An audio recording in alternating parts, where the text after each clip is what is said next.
తెలంగాణలోని అన్నదాతలకు రేవంత్ రెడ్డి ప్రభుత్వం సాగు పెట్టుబడి రూపంలో ఒక భారీ ఊరటనిచ్చింది. రాష్ట్ర ఆర్థిక పరిస్థితి క్లిష్టంగా ఉన్నప్పటికీ రైతుల సంక్షేమానికి పెద్దపీట వేస్తూ రైతు భరోసా రెండో విడత నిధులను విడుదల ముహూర్తం ఖరారు చేసింది. యాసంగి సీజన్ పనులు ఊపందుకుంటున్న తరుణంలో ఈ నెల రెండో వారంలోనే రైతుల ఖాతాల్లో నగదు జమ చేసేలా ప్రభుత్వం ప్రణాళికలు సిద్ధం చేసింది. సుమారు 2650 కోట్ల నిధులను తక్షణమే సమీకరించాలని ముఖ్యమంత్రి ఆర్థిక శాఖను ఆదేశించడం రైతు వర్గాల్లో హర్షాన్ని నింపుతోంది. ముఖ్యంగా చిన్న సన్నకారుల రైతులకు ప్రాధాన్యమిస్తూ ఈ విడతలో 1 నుంచి 5 ఎకరాల్లోపు భూమి ఉన్న సాగుదారులకు లబ్ధి చేరుకునుంది. డీబీటీ పద్ధతిలో మధ్యవర్తుల ప్రమేయం లేకుండా ప్రతి ఎకరాకు 6,000 రూపాయల చొప్పున పెట్టుబడి సాయం అందజేయడం విశేషం. ఉద్యోగుల వేతనాలు, పెన్షన్లు చెల్లింపుల అనంతరం ఈ నిధుల పంపిణీకి అత్యున్నత ప్రాధాన్యం ఇవ్వాలని ప్రభుత్వం నిర్ణయించింది. ఏప్రిల్ నెలాఖరు నాటికి 5 ఎకరాల కంటే ఎక్కువ భూమి ఉన్న రైతులకు కూడా నిధులు విడుదల చేసి రాష్ట్ర వ్యాప్తంగా సాగు పనులకు ఎటువంటి ఆటంకం కలగకుండా చూడాలనేదే ప్రభుత్వ లక్ష్యం. అప్పుల ఊబిలో చిక్కుకోకుండా రైతులను ఆదుకోవడమే ధ్యేయంగా రేవంత్ సర్కార్ తీసుకున్న ఈ నిర్ణయం ఇప్పుడు రాష్ట్ర వ్యాప్తంగా చర్చనీయాంశమైంది.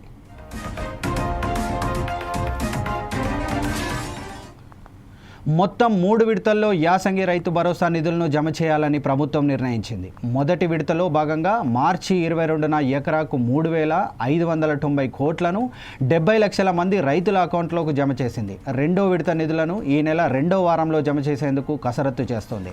ఈసారి ఎకరం కన్నా ఎక్కువ భూమి ఉన్న రైతులకు నిధులు జమ చేయనున్నారు. దాదాపు 5 ఎకరాల విస్తీర్ణం వరకు రెండో దఫలో నిధులు ఇచ్చేందుకు ప్రభుత్వం ప్లాన్ చేసినట్టు తెలిసింది. ఆ పైన భూమి ఉన్న రైతులకు కావాల్సిన నిధులను ఈ నెల చివరిన చెల్లించాలని భావిస్తోంది. ప్రతి సీజన్లో ఎకరాకు 6,000 చొప్పున పంట సాగు కోసం రైతులకు ప్రభుత్వం ఆర్థిక సాయం చేస్తోంది.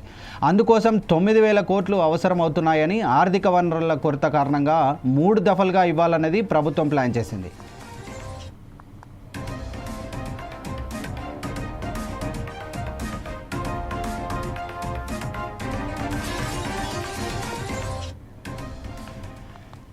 తెలంగాణలోని అన్నదాతలకు రేవంత్ రెడ్డి ప్రభుత్వం సాగు పెట్టుబడి రూపంలో ఒక భారీ ఊరటనిచ్చిందని చెప్పుకోవచ్చు. రాష్ట్ర ఆర్థిక పరిస్థితి క్లిష్టంగా ఉన్నప్పటికీ రైతుల సంక్షేమానికి పెద్దపీట వేస్తూ రైతు భరోసా రెండో విడత నిధులను ముహూర్తం ఖరారు చేసింది.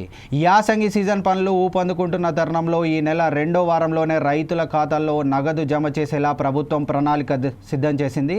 సుమారు 2,650 కోట్ల నిధులు తక్షణమే సమీకరించాలని ముఖ్యమంత్రి ఆర్థిక శాఖను ఆదేశించడం రైతు వర్గాల్లో హర్షాన్ని నింపుతోంది.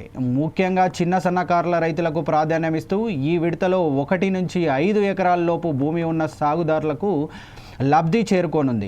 డీబీటీ పద్ధతిలో మధ్యవర్తుల ప్రమేయం లేకుండా ప్రతి ఎకరాకు 6,000 రూపాయల చొప్పున పెట్టుబడి సాయం అందజేయడం విశేషం. ఉద్యోగుల వేతనాలు, పెన్షన్ల చెల్లింపుల అనంతరం ఈ నిధుల పంపిణీకి అత్యున్నత ప్రాధాన్యం ఇవ్వాలని ప్రభుత్వం నిర్ణయించింది.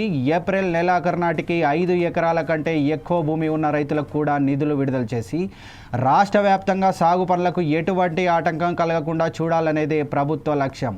అప్పుల ఊబిలో చిక్కుకోకుండా రైతులను ఆదుకోవడమే ధ్యేయంగా రేవంత్ సర్కార్ తీసుకున్న ఈ నిర్ణయం ఇప్పుడు రాష్ట్ర వ్యాప్తంగా చర్చనీయాంశమైంది.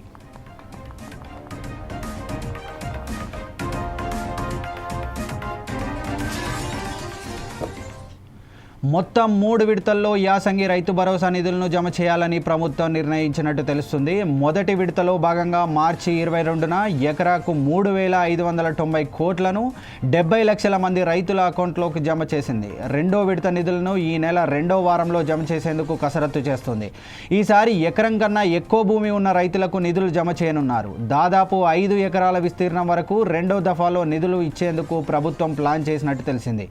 ఆ పైన భూమి ఉన్న రైతులకు కావాల్సిన నిధులను ఈ నెల చివరిన చెల్లించాలని భావిస్తుంది. ప్రతి సీజన్లో ఎకరాకు 6,000 చొప్పున పంట సాగు కోసం రైతుల ప్రభుత్వం ఆర్థిక సాయం చేస్తుంది. అందుకోసం 9,000 కోట్లు అవసరమవుతున్నాయని, ఆర్థిక వనరుల కొరత కారణంగా 3 దఫలుగా ఇవ్వాలని ప్రభుత్వం ప్లాన్ చేసింది.